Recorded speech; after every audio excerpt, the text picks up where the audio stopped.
Hey, welcome back. Today I'll be continuing my summer series with some cold spicy noodles from Korea called Bibim Naengmyeon. So to get started, we're going to make our spicy sauce. So into the bowl of a food processor or blender, throw half a chopped up onion, and chop it just small enough for your food processor to handle without too much effort. About 5 or 6 cloves of garlic that I'll smash and peel. Along with that, I've got a whole Asian pear that I'm going to peel and chop up into similar sized pieces.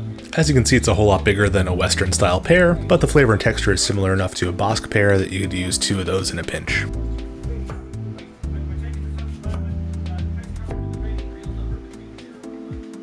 Next up, I'm going to chop up a little bit of Korean radish, about the same amount as the onion, or about half as much as the pear. And if you can't find one of these, then go ahead and use a daikon. They're pretty close in flavor. Just avoid using those little red radishes because they're a little bit too sharp for this.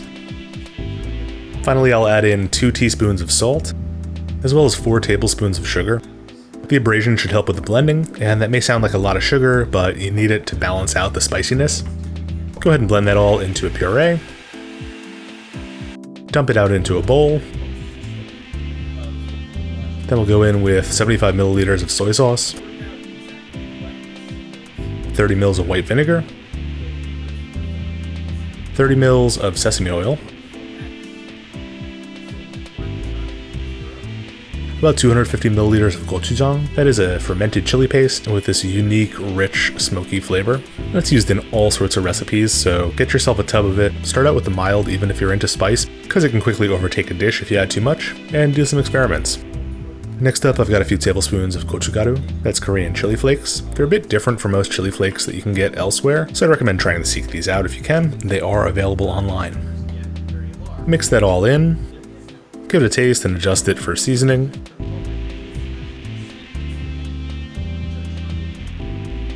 And then you can go ahead and refrigerate this until you need it. Now this is a pretty big batch, so I froze half of it. Hopefully that turns out alright. And by the way, if you're looking for the full written recipe, it's down in the description box below. Next up, we're going to make some beef broth. Now, this is totally optional. You can either replace it with water, or you can leave it out altogether for a little bit of a thicker end result. But if you are using it, go ahead and fill a pot with 1 liter of water. Add in 500 grams of beef brisket, and bring that up to a boil.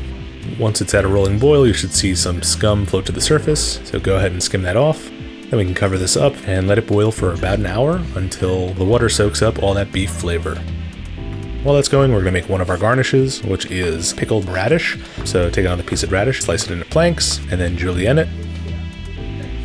Throw it into a bowl along with 4 tablespoons of sugar, 60 mils of white vinegar, and about 100 milliliters of water.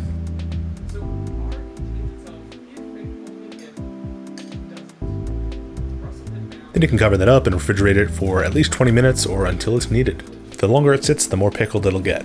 And fun fact, if you cut the radish into cubes, you end up with chicken mu, which is the radish that comes along with Korean fried chicken. And if you're enjoying this recipe so far, go ahead and subscribe and check out my other videos. I've got new recipes out every Sunday. After an hour, remove the broth from the heat and let it cool on down. You can also slice the brisket into thin slices and use that as a garnish as well. And it's best to set a timer or a reminder for your broth because I totally forgot about mine and left it out cooling down all night, which is not good. So I'm using some diluted unsalted beef stock, which probably won't taste as good as the fresh stuff, which explains the difference in color here. Go ahead and pour that into a freezer bag. Seal it up nicely and toss it in your freezer for about an hour so it turns nice and slushy. Now finally we can cook our noodles. These are naengmyeon noodles, which are a type of buckwheat noodle. Judging by the color and the texture, I would say that they have less buckwheat content than soba noodles, but feel free to use soba noodles instead. And I've even made this with cellophane noodles and it turned out really fun and bouncy, so feel free to use what you got. These ones came in a kit with some pre-made sauce, but I'm just gonna use the noodles since we're making a recipe here, and I think it's gonna taste a lot better than that packet. So boil those noodles according to the package.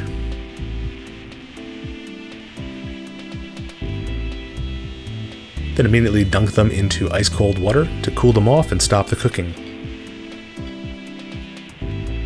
And once they're nice and cool, we can strain them out and serve them up in a nest formation, along with our slushy beef broth, a few heaping spoonfuls of our sauce, and I definitely added way more after the thumbnail was taken, and garnish with some julienne carrots, cucumber, those pickled radishes, and a nice sprinkle of sesame seeds.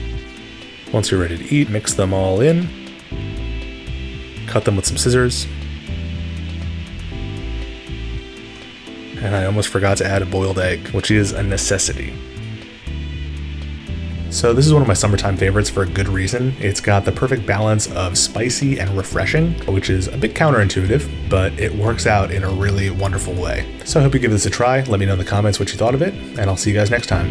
Cheers.